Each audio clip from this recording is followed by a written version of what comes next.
Most people think of Sacagawea. They think about a Native American woman who helped to navigate Lewis and Clark on their expedition to the Pacific. But is there more to the story that we haven't been told?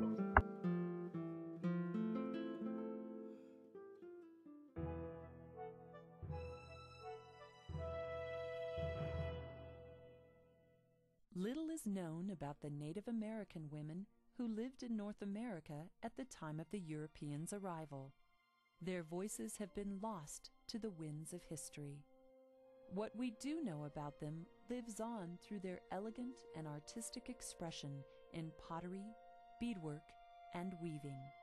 But while the collective Native American women's voices have been lost, one woman's courage and intelligence stands out in American history. She was Sacagawea, and her navigational and language skills helped ensure the success of the Lewis and Clark Corps of Discovery expedition to the Pacific Ocean and back. It's a common misconception that Sacagawea was selected by Lewis and Clark to help with strictly navigation, but her role was much more vital than that. Sacagawea, a Shoshone Indian, was born around 1790. At age 10, she was kidnapped by the Hidatsa tribe. Her life might have lived out like hundreds of captives, but she married Toussaint Charbonneau, a French-Canadian trapper. In the spring of 1804, Lewis and Clark set out from St. Louis, Missouri, with a mandate from President Jefferson to explore the land acquired in the Louisiana Purchase. 7 months later, they arrived at a Mandan village on the upper Missouri River in North Dakota, where they spent the winter. There, Lewis and Clark hired Charbonneau as an interpreter. They also asked that Sacagawea, who had given birth to a boy, Jean-Baptiste, christened Pompeii by the explorers, accompany them as the only woman in the expedition. Clark noted in his journal, "A woman with a party of men is a token of peace." Lewis and Clark interviewed several trappers to help them interpret Native American tribes' languages and to help them navigate their way around the Missouri River. They decided to hire Charbonneau because he had this knowledge, and he also had something else that set him apart from other trappers. He had a wife who spoke Shoshone. Lewis and Clark knew they would encounter Shoshone tribes along the way up the Missouri River, so having her able to interpret would prove to be a valuable asset to the expedition. On May 14, 1805, the boat Sacagawea was in nearly capsized, and many of the expedition's valuable instruments, books, and specimens were thrown out. Sacagawea calmly rescued them, even though she had Pompeii strapped to her back. With her baby on her back, Sacagawea leapt into the river and rescued many of Lewis and Clark's journals that would have otherwise been lost. She also rescued many different navigation tools that, if lost, would have stalled their journey to the Pacific. For this heroic act, 6 days later, the same river was named Sacagawea River in her honor. Later, she guided the Corps to the Shoshone and interpreted negotiations for horses the expedition desperately needed to cross the Rocky Mountains. Lewis and Clark realized as they approached the Rocky Mountains that they would need a better means of transportation to make it across. They then encountered a Shoshone tribe that ended up being more helpful than they would have anticipated. It was discovered that their chief was actually Sacagawea's brother. Bartering with this tribe became easier for the group, and the trade for horses became a success. More connections were made with this tribe, and many of the Shoshone volunteered to assist in the expedition that lied ahead.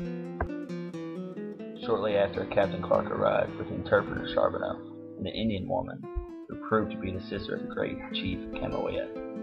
The meeting of those people was really affecting, particularly between Sacagawea and an Indian woman who had been taken prisoner at the same time with her, and who had afterwards escaped from the Minataras and rejoined her nation.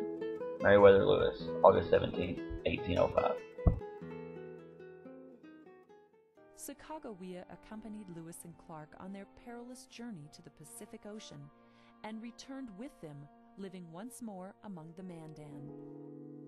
The Indian woman informed me that she had been in this plain frequently and knew it well. She said we would discover a gap in the mountains in our direction. William Clark, July 6, 1806. This gap is now known as Gibbon's Pass.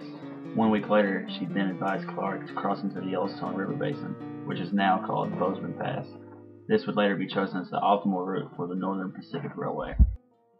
Little is known of her life after that, but perhaps Sacagawea's most lasting contribution to the corps of discovery was her knowledge of indigenous medicinal plants and animals that Lewis and Clark brought back to President Thomas Jefferson. Sacagawea has always been known as a navigator for Lewis and Clark, but she was only recorded in a few instances actually helping navigate the expedition. Many of the pictures that Sacagawea appear in show her pointing in a certain direction, which only buys into this theory of her being the great navigator for the two. However, without her interpretation skills, it would have been very hard for Lewis and Clark to interact and gain the respect of the Native American tribes. Among Indian oral tradition, it is told that Sacagawea lived until 1884, making her 96 at the time of her death. But it was later proven in 1933 by Grace Raymond Hebard that she died in 1812, which would have made her 24 years of age. A monument was placed at her grave that stated the earlier idea of her dying in her 90s. Even though Sacagawea was primarily on the trip as an interpreter and a symbol of peace, her presence should not be undermined. Without her, it would have most likely taken much longer than the 2-year expedition actually took. She also brought her knowledge of plants to help broaden the dietary options. She knew what plants would be best to eat and which ones to stay away from. Native American tribes would have been less receptive of Lewis and Clark without Sacagawea's presence. Being the only woman, Sacagawea provided a sense of calmness to the other travelers throughout their journey. Lewis and Clark were assigned to explore the Louisiana Purchase, which was the beginning of what we know as the Western Movement. With Sacagawea's help, this trip helped to pave the way for things like the Transcontinental Railroad and other means of easier exploration of the West. The story of Sacagawea continues today in school and in media. She has been depicted in movies that include Night at the Museum 1 and 2, Bill and Meriwether's Excellent Adventure, and Jefferson's West. Sacagawea has been referenced in songs that were performed by Stevie Wonder and Philip Glass. She has also had many different memorials that were named in her honor, including rivers, lakes, and mountains. There's also a caldera on the surface of Venus that is named after her. There are over 18 memorials that span from Virginia to Washington that were raised and sculpted in her honor. In 2000, Sacagawea was placed in the prestigious category of being one of the few women to be put on American currency. In Cloverport, Kentucky, every year they have a festival that celebrates Sacagawea and her accomplishments.